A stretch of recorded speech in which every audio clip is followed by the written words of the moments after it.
Hello ಸ್ನೇಹಿತರೆ, ಸಪ್ತಪದಿ ಧಾರಾವಾಹಿಯ ಇಂದಿನ ಸಂಚಿಕೆಯಲ್ಲಿ ನೋಡುವುದಾದರೆ ಇನ್ನು ಪ್ರದಕ್ಷಿಣೆ ಹಾಕ್ತಾ ಇರ್ತಾಳೆ. ನೋಡಿದ್ರೆ ರಾಜ್ ಲೆಕ್ಕ ಹಾಕ್ತಾ ಇರ್ತಾನೆ.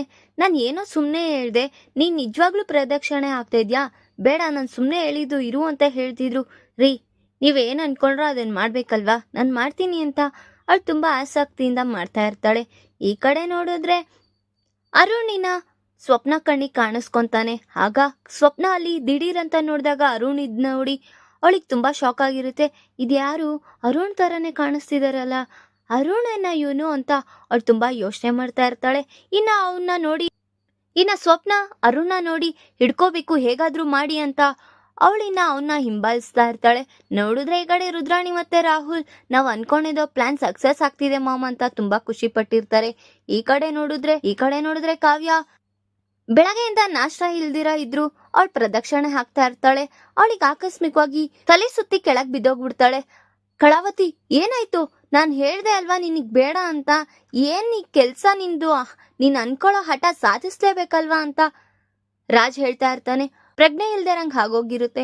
ಆಗ ಅಲ್ಲಿರೋ ಪುರೋಹಿತರು ಬಂದು ತಗೊಳ್ಳಿ, ಇದ್ರಲ್ಲಿ ನೀರಿದೆ, ಚಿಮ್ಸಿ ಅವ್ರಿಗೆ ಸ್ವಲ್ಪ ಕುಡ್ಸಿ ಅಂತ ಹೇಳ್ತಾ ಇರ್ತಾರೆ. ಏನಯ್ಯ ಇದು, ಈ ತರ ನಿನ್ ಹೆಂಡತಿ ಕೆಳಗಡೆ ಬೀಳ್ಸಿದ್ಯಾ ಅಂತ ಹೇಳ್ಬೇಕಾರೆ ನಾನೇನು, ಅವರು ಬೆಳಗ್ಗೆಯಿಂದ ನಾಶ ಮಾಡ್ದಿರಾ ಪ್ರದಕ್ಷಿಣೆ ಹಾಕ್ಬೇಡ ಅಂದ್ರು ಹಾಕ್ತಾ ಇದ್ದಾರೆ, ಏನ್ ಮಾಡೋಣ ಹೇಳಿ ಅಂತ ಹೇಳ್ತಾ ಇರ್ತಾನೆ ರಾಜ್. ಆಗ ಇನ್ನೇನ್ ಮಾಡಕ್ಕಾಗುತ್ತೆ, ಅವ್ರ ಕೈಲಾದ್ರೂ ಆಗ್ಲಿಲ್ಲ, ನೀವೇ ಅವಳಿಗೆ ಸಹಾಯ ಮಾಡಿ ಅಂತ ಹೇಳ್ತಾ ಇರ್ತಾರೆ. ನಾನೇನ್ ಮಾಡ್ಲಿ ಅಂತ ಕೇಳ್ಬೇಕಾರೆ ನೀವೇ ಎತ್ಕೊಂಡು ಇನ್ನ ಸ್ವಲ್ಪ ಇರೋ ಪ್ರದಕ್ಷಿಣೆನ ಮುಗಿಸಿ ಅಂತ ಅಲ್ಲಿರೋ ಒಬ್ರು ಹೆಂಗಸರು ಹೇಳ್ತಾ ಇರ್ತಾರೆ. ಆಗ ಆ ಪುರೋಹಿತರು ಸಹ ಹೌದು, ಏನೂ ಆಗಲ್ಲ, ನೀವ್ ಎತ್ಕೊಂಡು ಈ ಪ್ರದಕ್ಷಿಣೆ ಪೂರ್ತಿ ಮಾಡ್ಲೇಬೇಕು, ಎಂತಕಂದ್ರೆ ಇದು ಕಾರ್ತಿಕ ಮಾಸ ಅಂತ ಹೇಳ್ತಾ ಇರ್ತಾರೆ. ಸರಿ ಆಯ್ತು ಅಂತ ಇನ್ನ ಕಾವ್ಯನ ಎತ್ಕೊಂಡು ರಾಜಿನ ಪ್ರದಕ್ಷಿಣೆ ಹಾಕ್ತಾ ಇರ್ತಾನೆ. ನೋಡಿದ್ರೆ ಏನೋ ಸಣ್ಣ ಇದೆಯಾ ಅನ್ಸುತ್ತೆ. ಏನೇ ಇಷ್ಟು ಭಾರ ಇದೆಯಾ, ಏನೇ ತಿಂತ್ಯಾ ಡೈಲಿ ಅಂತ ಕೇಳ್ಬೇಕಾರೆ ನೀವೇನ್ ತಿಂತೀರೋ ನಾನು ಅದೇ ಅಲ್ವೇನ್ರಿ ತಿನ್ನೋದು ಅಂತ ಕಾವ್ಯ ಹೇಳ್ತಾ ಇರ್ತಾಳೆ. ನೋಡಿದ್ರೆ ಕಾವ್ಯ ಹಾಗೆ ತುಂಬಾ ಪ್ರೀತಿಯಿಂದ ನೋಡ್ತಾ ಪ್ರದಕ್ಷಿಣೆ ಹಾಕ್ತಾ ಇರ್ತಾರೆ. ಆ ಟೈಮಲ್ಲಿ ಅಪರ್ಣ ಮತ್ತೆ ಅವ್ರ ಯಜಮಾನ್ರು ಇಬ್ರು ನೋಡ್ತಾರೆ. ಕನಕ ಸಹ ಅವ್ರನ್ನ ನೋಡಿ ತುಂಬಾ ಖುಷಿಯಾಗಿರ್ತಾಳೆ. ಆಗ ರಾಜ್ ಕಾವ್ಯನ ನಿಧಾನಕ್ಕೆ ಇಳಿಸಿ, ಏನ್ ರಾಜ್ ಇದ್ ಕೆಲ್ಸ, ಇದೇನ್ ಅನ್ಕೊಂಡಿದ್ದೀರಾ, ದೇವಸ್ಥಾನ ಅಲ್ವಾ ಅಂತ ಹೇಳ್ಬೇಕಾದ್ರೆ ಹಾಮ ಅದೇ ಕಳಾವತಿ 108 ಪ್ರದಕ್ಷಿಣೆ ಹಾಕ್ತೀನಿ ಅಂತಿದ್ಲಲ್ಲ, ಅವಳಿಗೆ ತಲೆ ಸುತ್ತ ಬಿದ್ದೋಗಿದ್ಲು, ಹಾಗಾಗಿ ನಾನು ಪೂರ್ತಿ ಮಾಡ್ಸಿದೀನಿ, ಈಗ ಆಯ್ತು ಮಾಮ ಅಂತ ಹೇಳ್ತಾ ಇರ್ತಾರೆ. ಏನು ಈ ಹುಡುಗಾಟ ಅಂತ ಹೇಳ್ಬೇಕಾದ್ರೆ ನಿನಗೇನ್ ಕಷ್ಟ, ಅವ್ರ ಹೆಂಡ್ತಿ ಅವನ್ ಬಾರ, ನಿನಗೇನು ಅಂತ ಸುಭಾಷ್ ಅವ್ರು ಸಹ ಹೇಳ್ತಾ ಇರ್ತಾರೆ. ಈ ಕಡೆ ನೋಡಿದ್ರೆ ಕನಕ, ಅಲ್ಲ ಅವಾಗಿಂದ ಸ್ವಪ್ನ ಕಾಣಿಸ್ತಾನೆ ಇಲ್ವಲ್ಲ, ಎಲ್ಲೋದ್ಲು ಅಂತ ಹೇಳ್ತಾ ಇರ್ತಾಳೆ. ಈಗ ಹೇಳ್ತಾ ಇದೆಯಲ್ಲಮ್ಮ ಈ ಮಾತ್ನ, ಅಯ್ಯೋ ಏನಾಯ್ತು ಅಕ್ಕನ್ಗೆ ಅಂತ ಇನ್ನೆಲ್ಲರೂ ಒಬ್ಬೊಬ್ರು ಒಂದೊಂದ್ ಕಡೆ ಇನ್ನ ಹುಡುಕಿ ಅಂತ ಹೇಳ್ತಾ ಇರ್ತಾರೆ ಅವ್ರ ಅಜ್ಜಿಯವರು. ಸರಿ ಅಂತ ಇನ್ನು ಹುಡ್ಕೋದಿಕ್ ಹೋಗಿರ್ತಾರೆ. ಈ ಕಡೆ ನೋಡಿದ್ರೆ ರಾಹುಲ್ ಮತ್ತೆ ರುದ್ರಾಣಿ ಅವ್ರಿಬ್ಬರನ್ನ ಹಾಗೆ ನೋಡ್ತಾ ಇರ್ತಾರೆ. ನೋಡಿದ್ರೆ ಅರುಣ್ ಆ ಕೆರೆ ಹತ್ರ ಎಲ್ಲ ಹೋಗ್ತಾ ಇರ್ತಾನೆ. ಸ್ವಪ್ನ ಹೇಗಾದ್ರೂ ಮಾಡಿ ಹಿಡ್ಕೋಬೇಕು ಅನ್ನೋ ಹಡಾವಿಡಿಲಿ ಹೋಗ್ತಾ ಇರ್ತಾಳೆ. ನೋಡಿದ್ರೆ ಅಲ್ಲಿ ದೇವ್ರ ತ್ರಿಶೂಲ ಇರುತ್ತೆ, ಇನ್ನೇನು ಜಸ್ಟ್ 1 ಮಿನಿಟ್ ಅಲ್ಲಿ ಚುಚ್ಕೊಂಡ್ಬಿಟ್ಟಿರೋದು ಅವಳ ಹೊಟ್ಟೆಗೆ.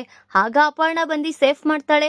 ಏನಿದು ನಿನ್ನ ಆಟ ಅಂತ ಹೇಳ್ಬೇಕಾದ್ರೆ, ಅಯ್ಯೋ thank you so much aunty, ನೀವು ನನ್ನ ಮತ್ತೆ ನನ್ನ ಮಗುನ ಎರಡೂನು ಉಳಿಸ್ಬಿಟ್ರಿ ಅಂತ ಹೇಳ್ತಾ ಇರ್ತಾರೆ. ನೋಡಿದ್ರೆ ರಾಹುಲ್ ಮತ್ತೆ ರುದ್ರಾಣಿ ಇಬ್ರು ಅಲ್ಲೇ ನೋಡ್ತಾ ಇರ್ತಾರೆ. ಕಾವ್ಯ ಮತ್ತೆ ರಾಜ್ಗೆ ತುಂಬಾ ಶಾಕ್ ಆಗಿ ಅಲ್ಲಿಂದ ಬರ್ತಾರೆ. ಆಗ ಕನಕ, ಸ್ವಪ್ನ ಏನಾಯ್ತು, ನೀ ಏನ್ ಮಾಡ್ತಿದ್ಯಾ ಇಲ್ಲಿ ಅಂತ ಹೇಳ್ಬೇಕಾದ್ರೆ ಅವ್ರ ಅಪ್ಪ ಅಮ್ಮನೂ ಸಹ ಕೇಳ್ತಾ ಇರ್ತಾರೆ. ಅವ್ರ ಅಜ್ಜಿಯವರು ಸಹ ಕೇಳ್ತಾ ಇದ್ರು. ಅವಳೇನು ಬಾಯಿ ಬಿಡ್ದಿರ ಹಾಗೆ ಇರ್ತಾಳೆ.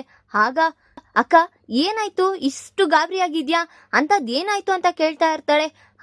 ಏನಾಯ್ತು ಗೊತ್ತಾ, ಇಲ್ಲಿ ಅರುಣ್ ಅವಾಗಿಂದ ಓಡಾಡ್ತಿದ್ದಾನೆ, ಅವ್ನ್ ಹೇಗಾದ್ರೂ ಮಾಡಿ ಹಿಡ್ಕೋಬೇಕು ಅಂತ ನಾನು ಹೋಗ್ತಾ ಇದ್ದೀನಿ ಅಂತ ಹೇಳ್ಬೇಕಾದ್ರೆ ಇನ್ನೇನು 1 ನಿಮಿಷ ಹಿಡ್ಕೊಳ್ಳೋ ಅನ್ನೋಷ್ಟರಲ್ಲಿ ಮಾಯ ಆಗ್ಬಿಟ್ಟ ಅಂತ ಸ್ವಪ್ನ ಹೇಳ್ತಾ ಇರ್ತಾಳೆ. ಆಗ ರಾಜ್, ಈಗ ಟೈಮ್ ಇದೆ ಅಲ್ವಾ, ನೀನ್ ಯಾಕೆ ಇಷ್ಟು ಅವಸರ ಪಟ್ಟಿ ಹಿಡಿಯಕ್ ಹೋಗ್ತಾ ಇದೀಯ ಅನ್ಬೇಕಾದ್ರೆ, ಹಾಗಲ್ಲ ರಾಜ್, ಅವನ್ನ ನಾನು ಹಿಡ್ದಿದ್ರೆ ಈ ಮನೆ ಮುಂದೆ ಅವ್ರ ಎಲ್ಲರ ಮುಂದೆನು ನನ್ ಅವನ್ ಬಂಡವಾಳ ಗೊತ್ತಾಗಿರೋದು ಅಂತ ಹೇಳ್ತಾ ಇರ್ತಾಳೆ. ಆಗ ಅಕ್ಕ ನೀನೇನು ಯೋಚನೆ ಮಾಡ್ಬೇಡ, ಅವನೇನಾದ್ರೂ ಇಲ್ಲೇ ಇದ್ರೆ ನನ್ ಕಣ್ಗೂ ಕಾಣಿಸ್ತಾನೆ, ಸುಮ್ನೆ ಇರು ಅಂತ ಹೇಳ್ತಾ ಇರ್ತಾರೆ. ಈ ಕಡೆ ನೋಡಿದ್ರೆ ಅಪರ್ಣ, ಈಗ ನೀನ್ ಒಬ್ಳಲ್ಲ, ನಿನ್ ಹೊಟ್ಟೆಲಿ ಮಗುನು ಸಹ ಇದೆ, ಸ್ವಲ್ಪ ತಗಿ ಬಗಿ ನಡೆಯೋದ್ನ ಕಲಿ ಅಂತ ಸ್ವಪ್ನಗೆ ಹೇಳ್ತಾ ಇರ್ತಾರೆ. ಆಗ ರುದ್ರಾಣಿ ಮತ್ತೆ ರಾಹುಲ್ ತುಂಬಾ ಡಿಸಪಾಯಿಂಟ್ ಆಗಿರ್ತಾರೆ. ಈ ಕಡೆ ಕೆರೆಗೂ ಬಿದ್ದಿಲ್ಲ, ಈ ಕಡೆ ತ್ರಿಶೂಲಕ್ಕಾದ್ರೂ ಚುಚ್ಕೊಂಡಿದ್ರೆ ಸತ್ತೋಗಿರೋಳು ಅಂತ ರಾಹುಲ್ ಹೇಳ್ತಾ ಇರ್ತಾನೆ. ಇನ್ನ ಮನೆ ಮಂದಿಯವರೆಲ್ಲರೂ ಸೇರಿ ಇನ್ನ ದೇವ್ರ ದರ್ಶನ ಮಾಡ್ಕೊಂಡು ನಮಸ್ಕಾರ ಮಾಡ್ಕೊಂತ ಇರ್ತಾರೆ. ಆಗ ಶ್ವೇತಾ ಬಂದು ರಾಜ್ ಕಣ್ಣಿಗೆ ಕಾಣಿಸ್ಕೊಂತಾಳೆ.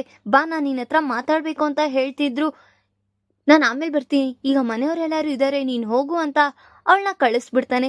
ಯಾರ ಜೊತೆ ರೀ ಇಷ್ಟು ನಿಧಾನಕ್ಕೆ ಮಾತಾಡ್ತಿದ್ದೀರಾ ಅಂತ ಕಾವ್ಯ ಹೇಳ್ಬೇಕಾದ್ರೆ, ನಿನ್ನ ಕಣ್ಗಳೆಲ್ಲ ಅದೆಲ್ಲೆಲ್ಲಿರುತ್ತೆ, ಕಣ್ಮುಚ್ಕೊಂಡಿದ್ರು ಹಾಗೆ ಹೆಂಗ್ ಕಂಡು ಹಿಡಿತ್ಯಾ ಅನ್ಬೇಕಾದ್ರೆ ನೀವು ಮಾತಾಡೋದೇ ನಂಗೆ ಗೊತ್ತಾಗಲ್ವಾ ಅಂತ ಹೇಳ್ತಾ ಇರ್ತಾಳೆ ಕಾವ್ಯ. ಇನ್ನ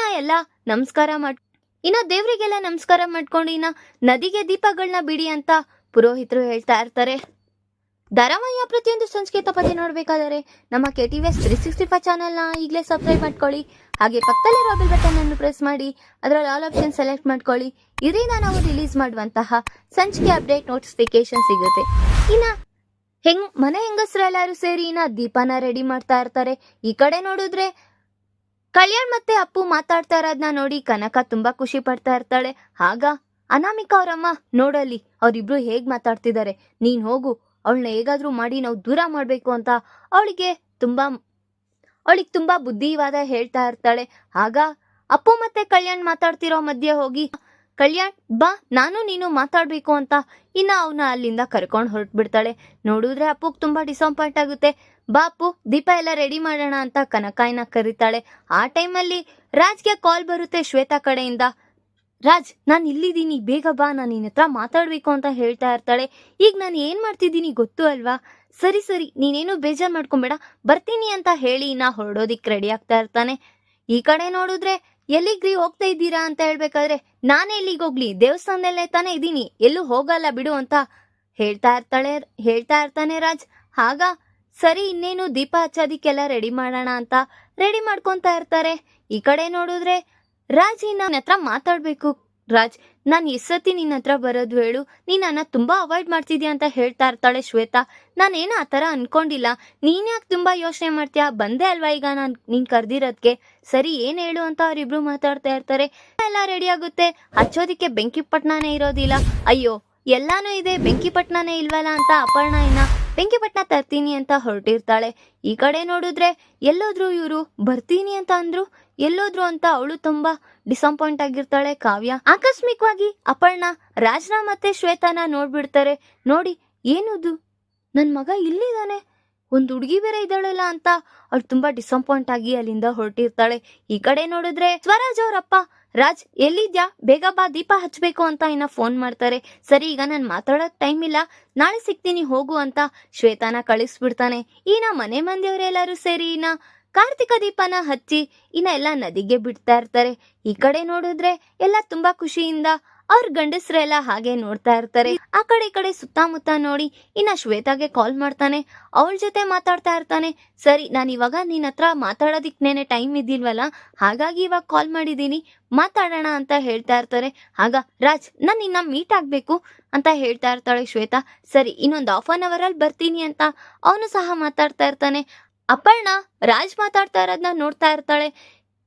ಏನು ಇವನು, ನನಗೆ ಯಾಕೋ ಅನುಮಾನ ಬರ್ತಿದ್ಯಲ್ಲ, ಆ ಹುಡುಗಿ ಯಾರು, ಕಾವ್ಯನ್ಗೇನಾದ್ರೂ ಮೋಸ ಮಾಡ್ತಿದಾನ ಏನು ಅಂತ ಗೊತ್ತಾಗ್ತಾ ಇಲ್ವಲ್ಲ. ನೋಡಿದ್ರೆ ಕಾವ್ಯನ್ ಮೇಲೆ ತುಂಬಾ ಪ್ರೀತಿ ಇರೋ ತರ ಇದ್ದಾನೆ, ನೋಡಿದ್ರೆ ಆ ಹುಡುಗಿ ಜೊತೆನೂ ಪ್ರೀತಿಯಾಗಿದ್ದಾನೆ, ಏನು ಅಂತ ಗೊತ್ತಾಗ್ತಿಲ್ಲ ಅಂತ ಅವಳು ತುಂಬಾ ಅಯೋಮಯದಲ್ಲಿರ್ತಾಳೆ. ಈಗ ರಾಜ್ ಶ್ವೇತನ್ನ ಇಷ್ಟಪಡ್ತಿರೋ ವಿಚಾರ ಅಪರ್ಣಗೆ ತಿಳಿಯುತ್ತಾ. ಈ ಕಡೆ ನೋಡಿದ್ರೆ ಅಪ್ಪು ಮತ್ತೆ ಕಲ್ಯಾಣ್ ಇಬ್ರು ಒಳ್ಳೆ ಸ್ನೇಹಿತರು ಅಂತ ನಂಬಿದಾಳೆ ಕಾವ್ಯ. ಈಗ ಆ ನಂಬಿಕೆಗೆ ಭಂಗ ಮಾಡ್ತಾಳ ಅಪ್ಪು ಅನ್ನೋದನ್ನ ಮುಂದಿನ ಭಾಗದಲ್ಲಿ ತಿಳಿಸ್ಕೊಡ್ತೀನಿ. ಈ ವಿಡಿಯೋ ಇಷ್ಟ ಆದ್ರೆ ಲೈಕ್ ಮಾಡಿ, ನಿಮ್ಮ ಫ್ರೆಂಡ್ಸ್ ಹಾಗೆ ನಿಮ್ಮ ರಿಲೇಟಿವ್ಸ್ಗೂ ಶೇರ್ ಮಾಡಿ ಅಂಡ್ ಕಮೆಂಟ್ ಮಾಡಿ. Thanks for watching.